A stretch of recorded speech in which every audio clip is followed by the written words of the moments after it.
essas informações trazidas na coletiva da oposição e a prisão domiciliar do ex-presidente Jair Bolsonaro com uma figura central na oposição. A gente recebe agora o deputado federal do PL, Nicolas Ferreira. Tudo bem, deputado? Obrigada pela disposição aqui para essa conversa. Eu digo até que o senhor é personagem central dessa decisão. O senhor é mencionado pela ligação de vídeo que fez na manifestação de domingo ao ex-presidente Jair Bolsonaro. Ele não falou nada, mas Alexandre de Moraes entendeu que essa ligação, assim como a publicação do senador Flávio Bolsonaro, serviram para impulsionar mensagens proferidas na tentativa de coagir o Supremo Tribunal Federal e, consequentemente, obstruir a justiça e com amplo conhecimento das medidas cautelares impostas. Diante dessa afirmação de Moraes e do que aconteceu posteriormente à decisão de uma prisão domiciliar, eu te pergunto se o senhor se sente responsável pelo que aconteceu. Boa tarde, Tainá. Boa tarde, Uribe. Boa tarde a quem está nos assistindo. A peça central da prisão do Jair Bolsonaro é Alexandre de Moraes. Não pode ser eu. Obviamente, uma decisão sem pé e sem cabeça, uma decisão onde abre brechas para se cometer uma falta e depois ser punido por algo que não faz nenhum sentido. Basicamente, ele viu as pessoas na manifestação, nem mesmo se comunicou, como não foi no caso do Rio de Janeiro, tanto em Belo Horizonte quanto em São Paulo, ele literalmente viu as pessoas.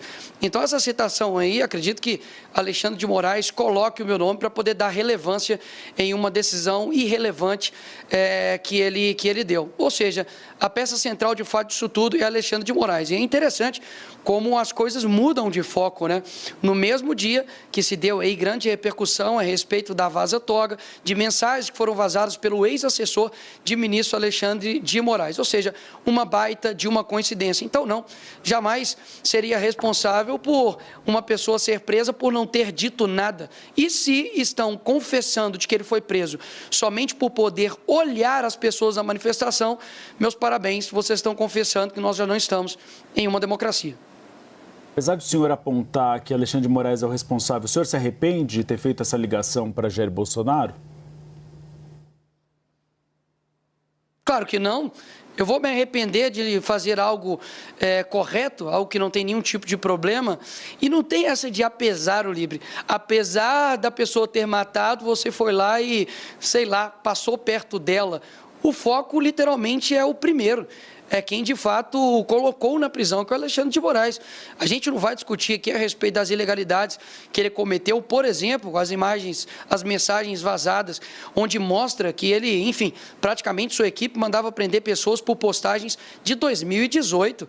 Ninguém vai comentar a respeito disso. Realmente o foco é, você se sente arrependido? Sinceramente, eu acredito que nós temos coisas muito mais sérias a se tratar. Você tem pessoas hoje presas de forma desproporcional, injustamente, tomando penas que nenhum criminoso de alta patente aqui no nosso país toma. Inclusive, saiu aí na notícias, né, de que Moraes diz que a justiça é igual para todos. Mentira. Sérgio Cabral agora, com certeza, deve estar rindo com uma condenação de 400 anos por corrupção na sua sacada ali do seu apartamento em Leblon. Então, não, a justiça não é literalmente igual para todos. Agora, Jair Bolsonaro está aí no mesmo patamar de que líderes de facção criminosa. Na verdade, um nível até mesmo abaixo, né? Porque até mesmo uma pessoa que é líder de facção criminosa pode dar entrevistas, né? E eu me pergunto, para poder finalizar e passar a palavra para vocês, e quem divulgou as imagens do Jair Bolsonaro falando com as pessoas na manifestação nas redes sociais também vão ser indenizadas? Ou seja, não faz sentido nenhum. É uma ditadura extremamente confusa. E dizer de que ele quebrou a medida cautelar realmente é ignorar a sanha ativista de um juiz que, de fato, parece um político com uma toga. Deputado, eu queria saber como é que a política pensa essa estratégia jurídica ainda, a insistência que virá por parte dos advogados. Eles estão elaborando um recurso, basicamente para afirmar que Bolsonaro não descumpriu a medida cautelar imposta pelo ministro Alexandre de Moraes. Conversando mais cedo com aliados do ex-presidente, pessoas próximas também ao senhor, eles entendem que não há mais caminho jurídico para reverter essa decisão. O senhor concorda concorda e a estratégia política que está em curso, que é de muita pressão sobre a Câmara Federal? Falo da Câmara porque o senhor é deputado. Tende a dar algum resultado? Rui Barbosa pode ressuscitar que não ia adiantar de nada. Não existe um caminho jurídico para quando só uma pessoa decide a respeito de tudo. Eles irão recorrer a quem? Fazer o embargo de declaração para poder cair no próprio ministro Alexandre de Moraes? Mais uma vez, o ministro Alexandre de Moraes, ele acumula funções. Ele é o delegado, ele é o investigador, ele é o promotor, ele é a vítima, ele é o delegado, tudo ao mesmo tempo. Até mesmo o próprio Flávio Dino, por exemplo, que tem uma ação contra o presidente Bolsonaro, não se coloca impedido nessas ações. Ou seja, a gente, de fato, precisa colocar os pingos nos is e mostrar que não, nós não estamos em uma democracia que eu, como deputado, apresento uma PEC e isso vai ser aqui tratado de uma forma legislativa e da forma como deveria traçar o curso natural. Não, eu quero dar o exemplo aqui mais recente, e nem é sobre, digamos assim, uma pauta, digamos, moral, por mais que isso atue na vida das pessoas, mas é uma pauta econômica. A derrubada do aumento de IOF foi feito pelos deputados, foi feito por essa casa, foi feita pelo Senado, e o que aconteceu? O PT recorre até o STF e é sorteado, o homem sortudo, cai na mão do Alexandre de Moraes para poder decidir, então, o aumento do IOF. E o que ele faz? Ele mantém o aumento do IOF. Ou seja, isso não é violar as barreiras e os limites dos poderes que nós temos? Ou seja, já não há mais poder executivo, legislativo e judiciário. Há somente um poder chamado Alexandria. De fato, é somente o ministro Alexandre de Moraes que decide a respeito de tudo. E quero deixar aqui algo bem claro. Não tem uma oposição ao ministro Alexandre de Moraes por picuinha, por bia. Isso aqui diz respeito a questões muito sérias, como eu disse. O ministro Alexandre de Moraes está em uma lista, não uma lista de chamada de uma escola, ele está em uma lista onde existem pessoas que são violadores de direitos humanos, criminosos de alta patente. E isso precisa ser dito de forma clara. As sanções que ocorrem com ele está querendo levar todas as outras demais autoridades para o mesmo buraco que ele está se colocando. Por isso, nós como deputados e também senadores, anunciamos hoje que sim, nós iremos parar as sessões até que haja um diálogo para pautar, em primeiro lugar, a anistia ampla, geral e restrita, até mesmo porque a esquerda foi concedida com este benefício anteriormente e não por conta de vidros quebrados, mas por saquear bancos, por crimes de terrorismo e crimes de morte. O segundo ponto é impeachment do ministro Alexandre de Moraes e, consequentemente, a nulidade de todos os seus atos. Afinal de contas, você tem uma pessoa que já, de diversas formas, deixou bem claro que extrapolou os seus poderes, tem feito vingança processual e tem colocado pessoas na cadeira meramente porque estavam de verde e amarelo. Não vi ninguém de vermelho que cometeu os mesmos crimes aqui ser preso nenhuma vez aqui no nosso país, porque já teve momentos onde a esquerda já invadiu também aqui esses locais e nada aconteceu. E, por fim, o fim do foro privilegiado, que não tem nada de privilegiado, né? Não, como deputado, o foro privilegiado, olha só, deveria ser para poder proteger os deputados, o seu artigo 53, a inviolabilidade do mandato, mas hoje o maior ataque que há à nossa prerrogativa de deputado e senador é vinda do Supremo Tribunal Federal. Então, não há privilégio nenhum. E, por fim, eu deixo aqui minha pergunta. Por que Jair Bolsonaro e todas as pessoas que foram envolvidas no dia 8 estão sendo julgadas pelo Supremo Tribunal Federal? Por quê? Me fala um aí que foi colocado anteriormente. Ou seja, o ministro Lula foi colocado, na verdade, estava numa primeira instância, foi feita uma manobra para poder jogar, enfim, para o STF e assim ser solto. Agora é o contrário. Tira-se da primeira instância para poder ter um julgamento, para poder jogar para o STF, para literalmente fazer um jogo de cartas marcadas. Esse é o cenário atual do nosso país. E há quem diga que nós estamos em uma democracia. Só alguns apontamentos. O senhor falou da anistia geral e restrita, os torturadores da ditadura também foram beneficiados além da esquerda. Segundo ponto, a decisão do ministro Alexandre de Moraes foi referendada pela primeira turma, então não foi apenas ele que tomou a decisão. Ou seja, você concorda comigo, então, Uribe, que... Eu não concordo, eu sou jornalista, estou fazendo uma pergunta. Apenas uma questão, deputado. Não, doutor Uribe, mas... O protesto de vocês foi extremamente maior do que se esperava. O protesto dos senhores foi maior do que se esperava, realmente. Se viu que há uma mobilização popular principalmente em defesa de Jair Bolsonaro e contra o presidente Lula. Isso é inegável. Teve o triplo da última manifestação da anistia. Só que a gente vê a direita só defendendo a anistia. Agora a direita ameaça, por exemplo, obstruir as sessões do Congresso Nacional. Não é um tema muito focado nos parlamentares, que não interessa a boa parte da população que passa fome, que tem outros problemas e quer ver projetos sendo aprovados? O IOF é um exemplo. O trabalho de vocês fez com que a maior parte da população que era contra o IOF ficasse feliz com a mobilização que vocês fizeram. Não é falar para a parede, falar sozinho, ficar só no tema da anistia e não propor uma pauta ampla que interesse o país, seja a população de direita ou a população de esquerda?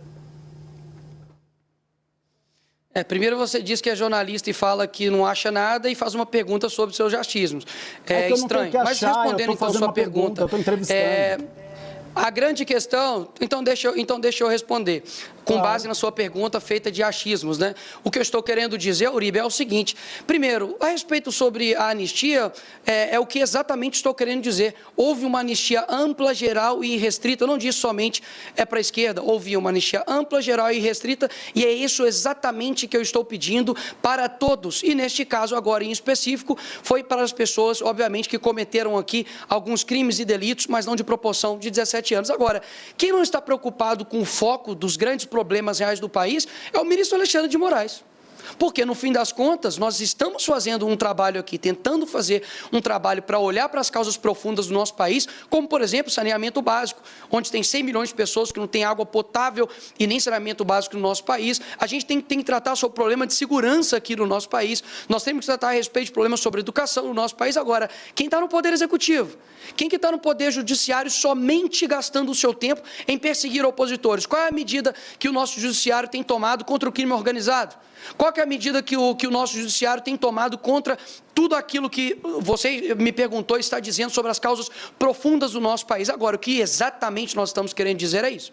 Vamos dar um primeiro passo de pacificação no país. Agora, vamos lá. Um pai que é condenado a 17 anos, como o caso do Rubens, que foi condenado a 17 anos porque furtou uma bola assinada pelo Neymar aqui no Congresso, está distante da sua esposa, Norda, com um filho recém-nascido e com outro filho de 6 anos de idade. Isso não é uma causa profunda? É uma pergunta que eu faço. Você sanar injustiças feitas por um judiciário que colocou pessoas na cadeia por conta de um post em 2018 não é olhar para as causas profundas?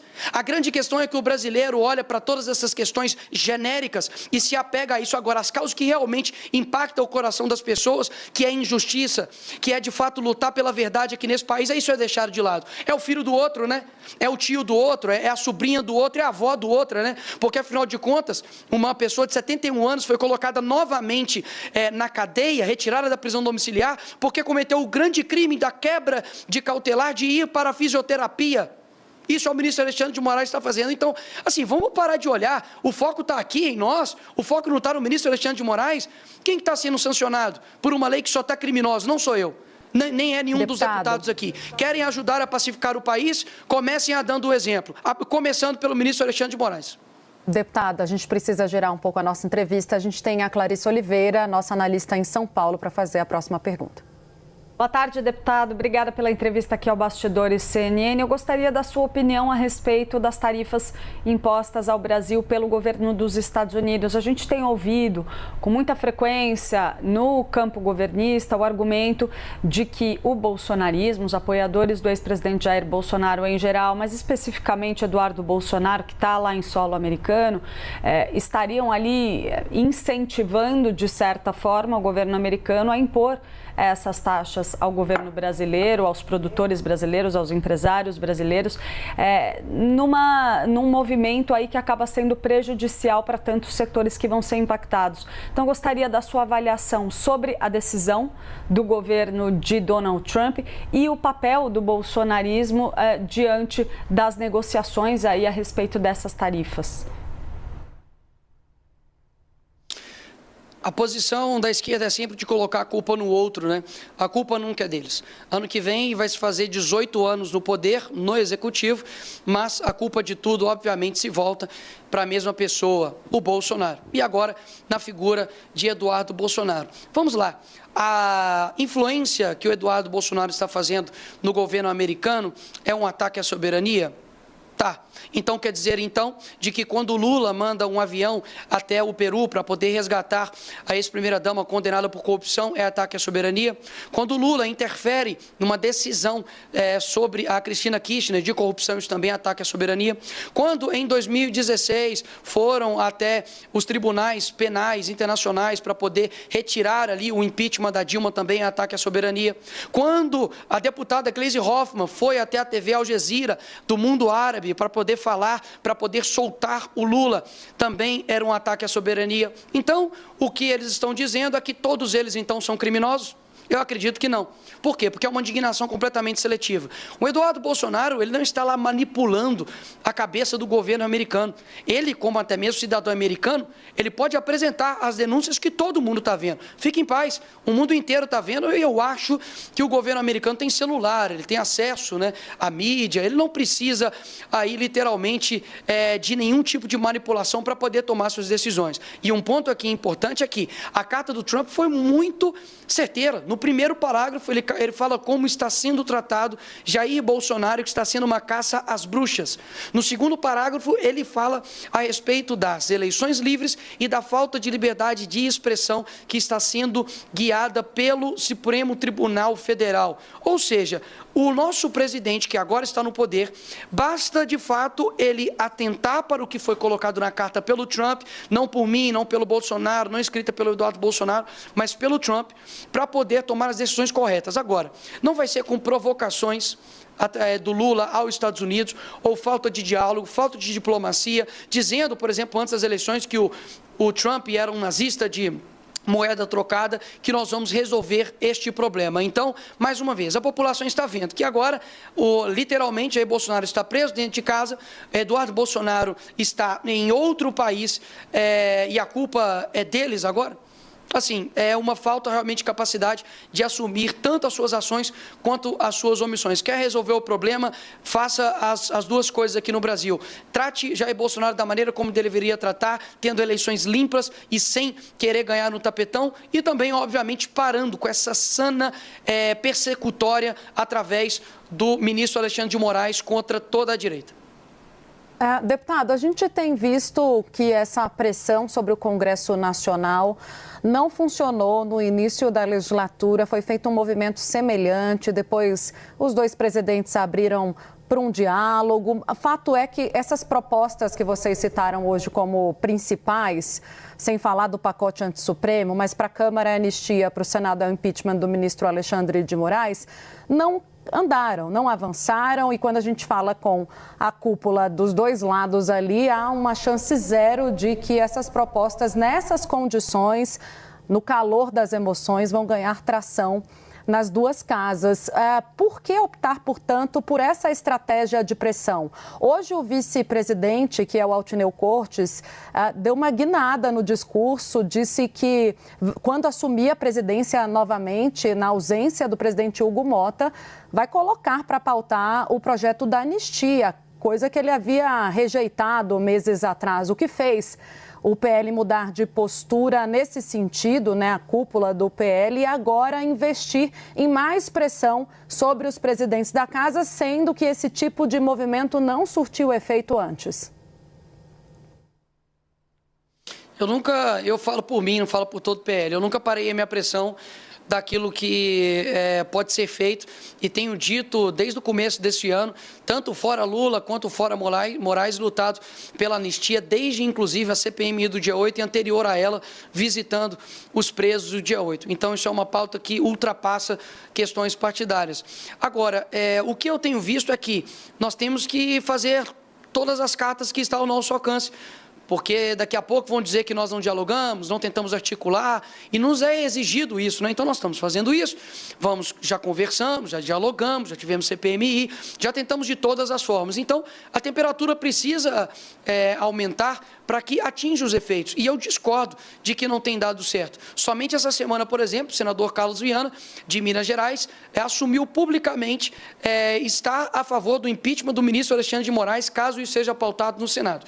E agora mesmo, a Margarete Busetti, de Mato Grosso, acabou de também divulgar publicamente de que é favorável ao ministro ministro Alexandre de Moraes. Então, antes do Cunha brigar com a Dilma, qual era a possibilidade do impeachment? Não sei, talvez poucas. Então, eu aprendi que, como cristão, eu tenho que fazer o certo sem esperar que dê certo. A minha parte eu estou fazendo, lutando pela opinião pública, lutando pelo aquilo que é certo. Eu tenho firme fundamento naquilo que eu acredito, naqueles que estão, de fato, atacando a nossa democracia. Podem me atacar do que for, podem criar a narrativa que for, mas nunca vão me achar numa lista de corrupção, nunca vou ser responsável por, inclusive, é uma pauta importante, né, do nosso Brasil, que é investigar, né, quem são os culpados e responsáveis por roubar as pessoas no INSS, mas isso eu acredito que nem o ministro Alexandre de Moraes, nem o Lula estão preocupados, e nós protocolamos, né, aqui uma CPI. Dá uma olhada lá se o PT assinou. Então fica bem claro aí quem realmente está querendo colocar o Brasil para frente. E se todos os indicativos aqui do nosso Brasil, tanto de IDH, quanto de educação, quanto de segurança, não estão ao nível que o Brasil deveria estar, a gente precisa fazer algo diferente. O Brasil tem tudo para poder dar certo, nós temos excelentes pessoas aqui, o Brasil é maravilhoso, unidos nós somos maiores, mas existe uma trava chamada PT, a esquerda e principalmente a figura do Alexandre de Moraes, que tem travado o nosso país. Eu quero muito conversar sobre os grandes problemas também do nosso país, mas, infelizmente, por conta de um ativismo judicial, a gente precisa libertar pessoas inocentes e muitas delas com penas desproporcionais. Deputado, amanhã acaba o prazo do Donald Trump para o tarifaço, que deve ser imposto principalmente contra o café e a carne brasileira. O governo federal deve enviar um pacote para o Congresso Nacional. O senhor defende que o PL paralise essa obstrução, pelo menos para votar essas propostas? E o senhor é favorável a medidas que ajudem os setores econômicos afetados pelo tarifaço? Eu não sei quais são o pacote vindo do PT, principalmente eu não posso falar. Eu preciso analisar primeiro qual que é o pacote. Dificilmente o PT manda... Dificilmente o PT manda algo bom para cá, mas obviamente eu preciso analisar. Eu não li, não tem como emitir opinião a respeito disso agora, nesse momento. Posteriormente, Uribe, sem problemas, eu passo minha opinião para vocês. E com relação ao setor produtivo, só deem uma olhada, de fato, em quem defende aqui o agro. Porque, não sei vocês, mas joga aí no Google, pode duvidar de mim. Quem chamou o agro de fascista não foi Bolsonaro, não foi Nicolas Ferreira, foi Lula. Então, é só ver como que é o tratamento que estão dando, por exemplo, para o agro do Rio Grande do Sul, depois de uma catástrofe, basicamente deixados ao pó, o povo que realmente sustenta aqui esse país. E, mais uma vez, quem tem gerado a crise diplomática com os Estados Unidos, inclusive através da sua primeira-dama, xingando o homem mais poderoso do mundo, que até então fazia parte do governo americano, tem nome que é Janja, quem tem feito diversos ataques à democracia americana e dito, inclusive, sobre desdolarização, tem reforçado ali o BRICS, é o presidente Lula. Então, se ele quer ajudar o agro, leia mais uma vez a carta do Trump. Se ele não conseguir ler, pede um assistente, pede um assessor para poder ler para ele entender o que o Trump está querendo dizer, e a solução está nas mãos deles. Não tem como colocar que a solução agora está na nossa mão. A solução está na mão deles. Basta, mais uma vez, ter essa sana persecutória findada contra Jair Bolsonaro e outras pessoas também de direita, anistia ampla e geral, que para mim é um preço muito, muito baixo para poder pacificar o país, vocês não acham? Anistia ampla e geral para pessoas que quebraram aqui vidros, etc. e tal, estava querendo dar um golpe impossível, um crime impossível, eu querer, Tainá, querer te envenenar com um copo de água potável, é um crime impossível. Tinha aqui pessoas aqui extremamente idosas, não tinha uma arma de fogo. Que golpe é esse? Ou seja, o presidente, de fato, está preso, é o primeiro que está preso não por corrupção. E pelo que eu vi aqui na história do nosso país, se ser preso te faz ser presidente, então Jair Bolsonaro tem grande chance, mais uma vez, de se tornar presidente do nosso país. Obrigada, deputado Nicolas Ferreira, pela conversa aqui, pelos esclarecimentos. Um bom trabalho, até uma próxima. Agradeço também a nossa Gabi Veras, que ajudou a viabilizar essa entrevista ao vivo em loco. Espaço sempre aberto, deputado. Aqui a gente tem pluralidade, a gente ouve todos os lados. Obrigado pelo tempo de falar conosco aqui ao vivo.